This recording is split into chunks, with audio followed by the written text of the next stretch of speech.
Welcome to the Explainer. Today, we're putting on our detective hats. We're going to decode a psychological system that's literally operating right under our noses, and I promise you, by the time we're done, it's going to completely transform how you view everyday human interactions. We are going to map out the hidden mechanics of insecurity. So, let me ask you, what does insecurity actually look like? You're probably picturing someone who's super quiet, maybe a bit shy, or visibly nervous, right? Well, scratch that. We are about to completely shatter that illusion. Because this quote right here, it absolutely hits the nail on the head. Insecurity isn't a lack of confidence. It's confidence under constant internal threat. Correction. It's not some inherent weakness. It's actually this highly active mechanical system. Imagine an engine running in overdrive, continuously trying to fix a perceived internal flaw. Okay, here's our briefing dossier for today. We'll start with the confidence illusion, map out the psychological loop, learn about recognizing the leaks, run the stress test, and finally look at insecurity in the wild. All right, diving right into section 1, the confidence illusion, reframing the core motive. To really get this, you have to think of insecurity as a hidden control variable. It's basically a massive mismatch between how someone evaluates themselves on the inside and what they project on the outside. Because that internal assessment is super shaky and fluctuates, it forces them to overcompensate. Why? To stabilize their perceived social value.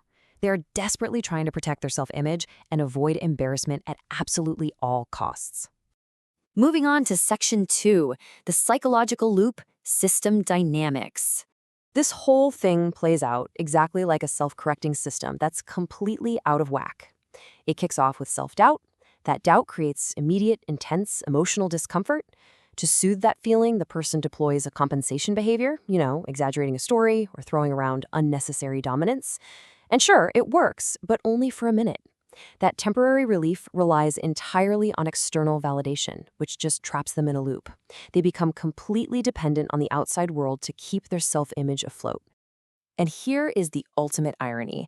The very act of trying to hide that internal doubt is exactly what creates the behavioral distortions we can track. By trying to cover it up with overjustification or forced certainty, they're basically handing us a megaphone and broadcasting it to anyone who knows how to listen.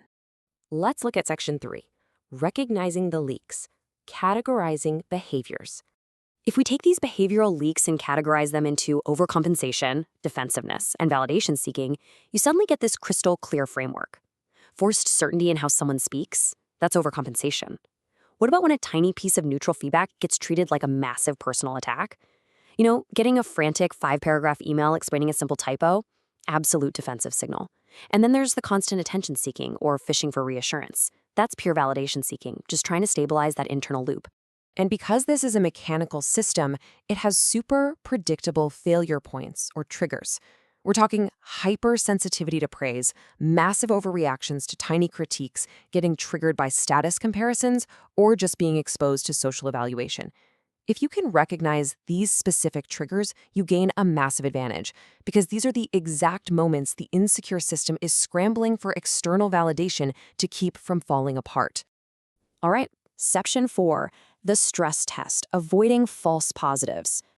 We have to be really rigorous here and contrast genuine assertiveness against these compensation behaviors. It's a huge trap to just assume anyone loud or expressive is insecure. Culturally normal expressiveness is a real thing. Genuine confidence is stable, and it doesn't really flinch at standard criticism.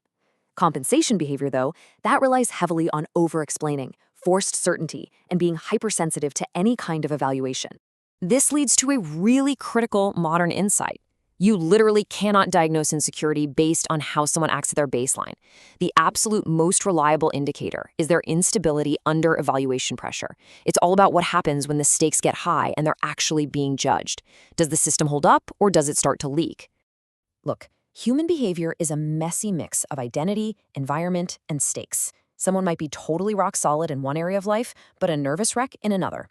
So you have to stress test your theories. Look for patterns over time, not just one awkward interaction. Watch how they react to criticism specifically. Compare how they talk to the CEO versus how they treat the intern. Always remember, insecurity is highly context-dependent. Finally, section 5, insecurity in the wild, cross-domain applications. It is wild how perfectly this mental model transfers across totally different areas of life. Take a financial trader. Overtrading is often just a panicked compensation for the fear of missing an opportunity. In chess, aggressively overextending is a desperate move to avoid losing control. We even see this in digital systems.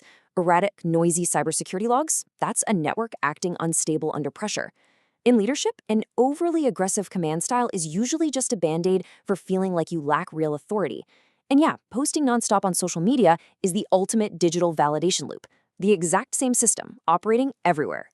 Applying this compensation overdrive model gives you a serious strategic edge. When you understand that internal doubt creates this exaggerated external confidence, you can assess leadership so much more accurately. It totally flips the script in complex negotiations, helps you navigate tricky office dynamics, and is even crucial for spotting social engineering. You're no longer just watching what people are doing, you're seeing the hidden engine driving exactly why they're doing it. So, as you walk away from this explainer today, I want to leave you with one provocative thought. Take a good look around your office, your friend group, or even your social media feeds. Where are you seeing overcorrection perfectly disguised as confidence? Trust me, once you know how to read the leaks, the whole world looks just a little bit different. Keep observing, and I'll catch you in the next one.